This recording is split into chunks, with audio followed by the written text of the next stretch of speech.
Hello guys, আসসালামু আলাইকুম। আশা করি সবাই ভালো আছেন। আলহামদুলিল্লাহ আমিও খুব ভালো আছি। আসলে অনেক দিন ধরে ভাবছি বিরিয়ানি খাবো দেন আসলে আর লোভ সামলাতে পারিনি। দেন আসলে এত গরমের মাঝেও চলে গেছি রান্নাঘরে। দেন হচ্ছে আমি সব কিছু রেডি করেছি একা হাতে সব কিছু। দেন আমি পেঁয়াজগুলো বেরেস্তার জন্য রেখে দিয়েছি, কারণ আসলে বিরিয়ানিতে বেরেস্তা না দিলে ভালো লাগে না। আসলে দেখতেও কালারও আসলে ভালো আসে না, দেখতেও ভালো লাগে না। দেন হচ্ছে সাথে ছিল আমি ছোট ছোট করে কিউব করে আলু কেটে নিয়েছি, কারণ হচ্ছে আলু না দিলে না আসলে বিরিয়ানি জমে না। যদি আমি নিজে একা খাওয়ার জন্য রান্না করিনি, আমি সবার জন্যই রান্না করেছি।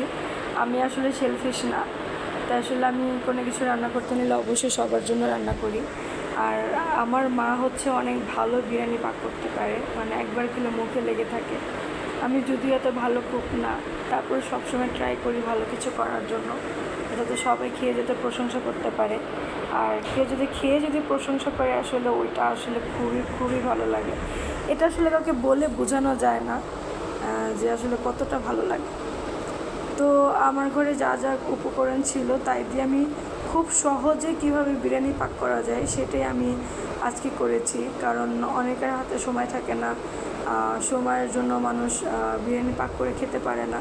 তো আজকে তো খুব ইজিভাবে আমি রান্না করেছি, যাতে এভাবে যদি আপনারা সবাই রান্না করে খান তাহলে আসলে বেশি সময় লাগে না। আমার হাতে বেশি সময় লাগেনি যখন আমি বিরিয়ানিটা পাক করেছি। আর সবচেয়ে বেশি ভালো হচ্ছে আপনি গরম পানিতে করলে আরও তাড়াতাড়ি হবে, তাহলে সব কিছু আসলে তাড়াতাড়ি হয়ে যায়। আপনার হাতে যদি সময় না থাকে তাহলে অবশ্যই আপনি গরম পানি বসিয়ে দেবেন একটা চুলাতে, আর পাশাপাশি আরেকটা চুলাতে আপনি রান্না করবেন। যদি গরম পানিটা ইউজ করলে তাড়াতাড়ি সিদ্ধ হয়ে যায়। এখন হচ্ছে আমি একটু গুঁড়ামরিচ দিয়ে নিয়েছি, কারণ অনেকে লাইটের কারণে বোঝা যাচ্ছে যে হলুদ না, আসলে শুকনো মরিচটা দেওয়ার কারণ হচ্ছে যাতে একটু ঝাল ঝাল হয়। আসলে বিরিয়ানি ঝাল ঝাল না হলে ভালো লাগে না। তো আসলে আমি পুরোটা প্যাকেট আসলে বিরিয়ানির মশলা দিব না, যেহেতু আমার চাল 1 কেজি না।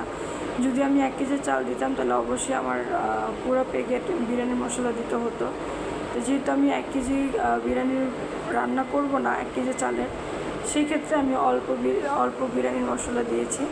দেন আমি ভালো করে কষিয়ে সেখানে আমি গরুর মাংসগুলো দিয়ে দিব, কারণ আগে মাংস কষাতে হবে, কষানোর পরে দেন হচ্ছে আমার পোলার চাল দিতে হবে। তো আমি টক দই সাথে দিয়েছিলাম, কারণ টক দই দিলে আসলে ফ্লেভারটা আরও বেশি বাড়ে। এ হচ্ছে আমার ভুনার হচ্ছে মেন কালার। দেন হচ্ছে আমি দিয়ে দিব হচ্ছে গরুর মাংসের বিরিয়ানি খেতে আমার খুব ভালো লাগে। মুরগিও ভালো লাগে, বাট আসলে গরুটা অনেক বেশি পছন্দ করি, সেক্ষেত্রে আসলে অনেক ভালো লাগে। তো আমি আসলে মন ভরে খেয়েছি, কারণ বিরিয়ানি হলে আমার আর কিছু লাগে না, সত্যি কথা।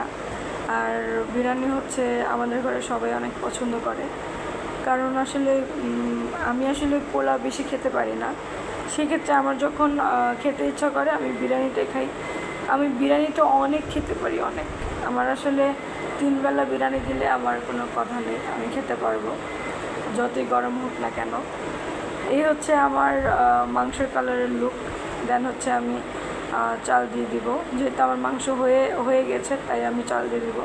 যখন তেলটা উপরের দিকে ভেসে উঠবে তখনই বুঝে নিতে হবে মাংস হয়ে গেছে। সেই ক্ষেত্রে আমি পোলার চাল পরিমাণ মতন দিয়ে দিয়েছি, সাথে দিয়ে দেবো পরিমাণ মতন পানি। তারপর হচ্ছে আমি চুলাতে ঢাকনা দিয়ে ঢেকে রেখে দিব। কে আসলে কীভাবে বিরিয়ানি রান্না করেন অবশ্যই কমেন্ট করে জানাবেন। আমি আসলে অনেক রকমভাবে রান্না করতে পারি। আমি সবসময় আসলে ট্রাই করি নতুন কিছু করার জন্য, কারণ আমার আসলে নতুনভাবে রেসিপি যে কোনো জিনিসের রেসিপি মানুষ সবাইকে দেখাতেও ভালো লাগে। নিজের নতুন রেসিপি নিজের মাথা থেকে আইডিয়া বের করে রান্না করতেও খুব ভালো লাগে। তো আসলে কার কাছে কেমন লেগেছে সেটা অবশ্যই কমেন্ট করে জানাবেন। আর আমার কাছে তো আমি যখন খেয়েছিলাম অসম্ভব মজা হয়েছে।